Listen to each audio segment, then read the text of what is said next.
in their head, they not making it back. My cousin, who was supposed to die, that dude that hit the floor, oh yeah, he died. A lot of people were shot in the head, sir, and woke back up right in front of my face. He called his cousin and asked him to bring a gun, and his cousin did exactly that. Because he trusted him, because that's what family does. What happened next was caught on surveillance cameras, witnessed by strangers on the street, and it ended one life and shattered 4 others in less than 5 minutes. The shooter? He told investigators he felt no remorse. Zero.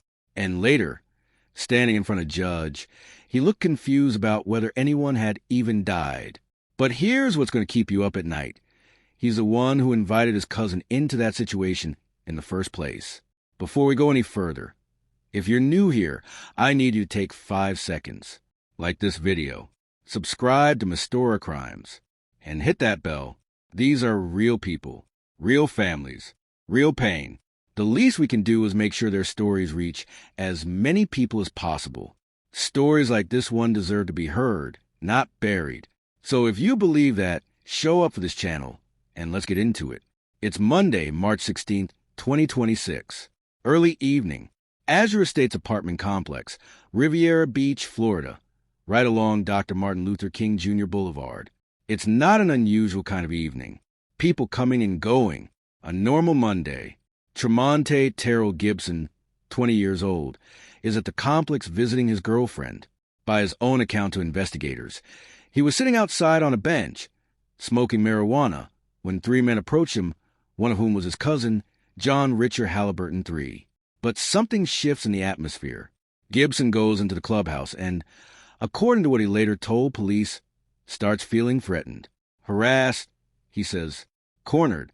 Now, and this is the part one need you to sit with for a moment. Instead of leaving, instead of calling anyone for help, or even just walking away, Gibson picks up his phone and calls his cousin John.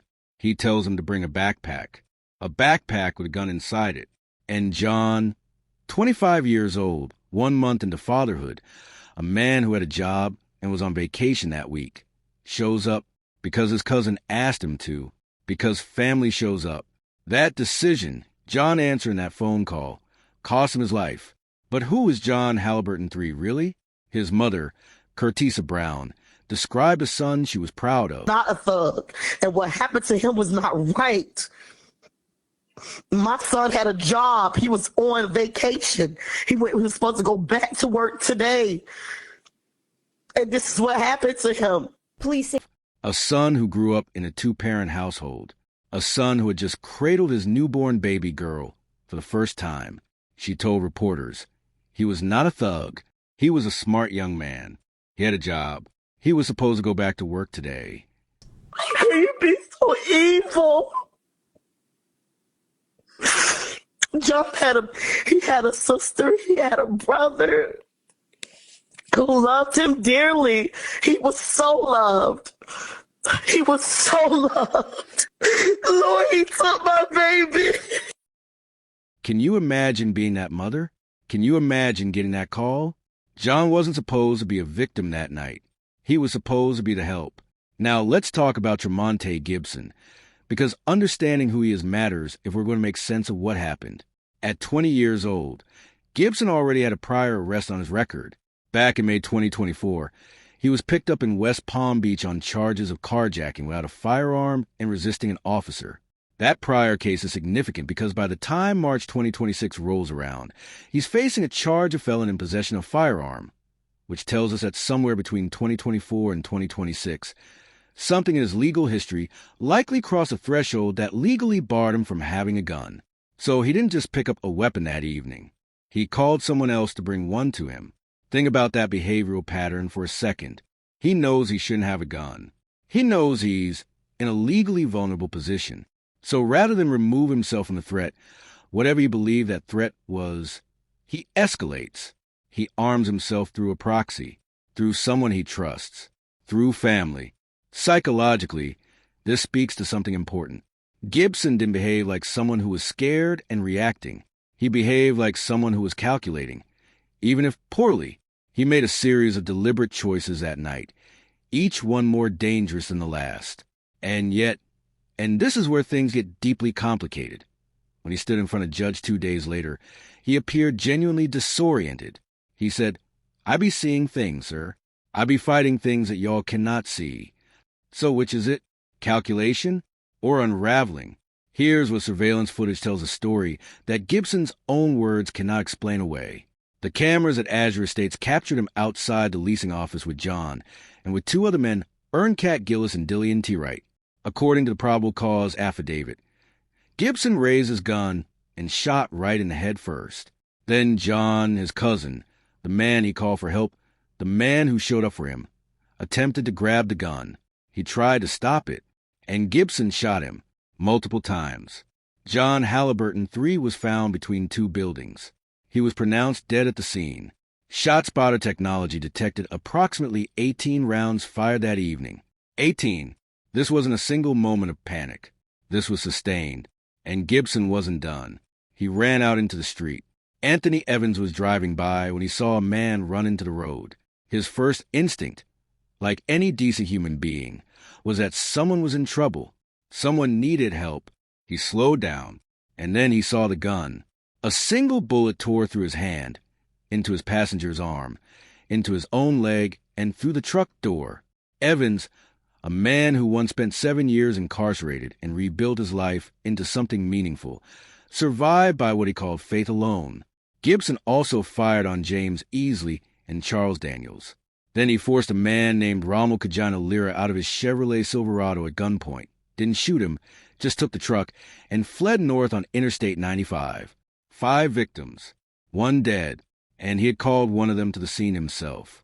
Florida Highway Patrol and Indian River County deputies spotted the stolen Silverado up near Indrio Road in northern St. Lucie County. When Riviera Beach detectives sat down with Gibson, he didn't lawyer up and go silent. He talked, and what he said is the part of the story that I genuinely cannot get out of my head. He admitted to the shootings. He said he needed to get rid of his demons. He made references to exorcising something. And then, according to Riviera Beach Police Chief Michael Coleman, he expressed no remorse. None. Not for the carjacking victims. Not for the strangers on the street. And not for John. Then 2 days later in court, he's a different person entirely. He interrupts the judge. He describes hallucinations. 3 cars on the highway that kept appearing and disappearing. He seems genuinely confused about whether anyone died, saying, "I shot every one of them, they woke back up." And then in the same breath, he shifted. He acknowledged the violence. He said his cousin wasn't supposed to die. That phrase, his cousin wasn't supposed to die, which raises a question the detectives are certainly sitting with. Who was supposed to die? Was this premeditated targeting of specific people at that complex? Was John truly just collateral? Or did something go wrong with a plan that Gibson had already mapped out in his head?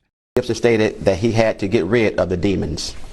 He proceeded to shoot his cousin Halliburton along with other individuals at the location. I shot every one of them people in their head. They not making it back. My cousin, who was supposed to die, that dude that hit the floor, oh yeah, he died. A lot of people were shot in the head, sir, and went back up right in front of my face. The people that were supposedly killed, they didn't die. Nobody died, obviously, right? Well, one person did. You do have one count. Nah, nobody died, sir. How can you put someone in jail that's fighting something that you can't see? When I was on the highway driving, it's 3 cars. What's the devil's number? 6, right? It's 3 cars that pop up. 1, 2, 3. I shot every one of them people. Nah, shut up, man. Let me talk. I can't talk to the judge, bro. I'm talking what I can, what my heart need to tell whoever listening, bro.